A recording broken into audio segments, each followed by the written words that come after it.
रुख करते हैं खानेवाल का, जहां क्रिसमस डे के मौका पर शांति नगर में मसीह बरादरी के गरीब लोगों में 300 आटे के थैले मुर्शिद फ्लोर मिल्स के चेयरमैन शेख मुर्शिद ग्रुप्स ऑफ इंडस्ट्रीज़ ने तकसीम किए। मज़ीद जानते हैं PNC 24 के नुमाइंदे से। जी बिल्कुल, हमारे साथ इस टाइम मौजूद हैं मुर्शिद फ्लोर मिल के चेयरमैन। उनसे जानते हैं इन्होंने क्रिसमस के मौके पर मसीह बरादरी में आटे के थैले तकसीम किए। मजीद इनसे जानते हैं इनका मसीह बरादरी को क्या पैगाम देना चाहते हैं। जी सर बताइए। बिस्मिल्लाहिर्रहमानिर्रहीम।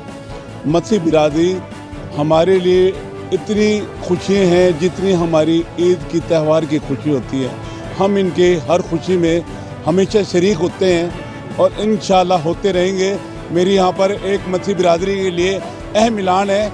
मैं अपना टाउन बना रहा हूँ हज़रत ईसा सिटी टाउन। वहाँ पर एक गुरबा के लिए डिस्पेंसरी होगी जो 12 घंटे काम करेगी और फ्री में लोगों को दवाई देगी इंशाअल्लाह। सरदार उस्मान बुज़दार हमारे chief minister prime minister Imran Khan, उन्होंने ये आटा हमें मिले मेरी दो हैं, हमें आवाम को गरीब के लिए सब्सिडी देकर और ये आटा दे रहे हैं।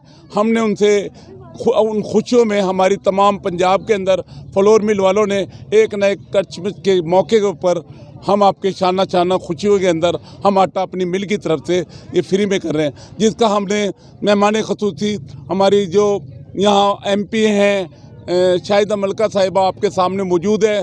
पर ये इन्होंने अपना कीमती टाइम निकाला आप लोगों के लिए और ये शरीक हुई है और इंशाल्लाह हमेशा हम आपके साथ खुशियों में शरीक है। ये खुशी हमारे लिए इतनी बड़ी खुशी है जितनी हमारी ईद की खुशी है। अल्लाह आपको सबको खुश रखे। जी इनका कहना था कि हम मसीह बरादरी के शाना बेशाना खड़े हैं। 300 आटे के गट्टू मसीह बरादरी में तकसीम किए गए हैं। जी।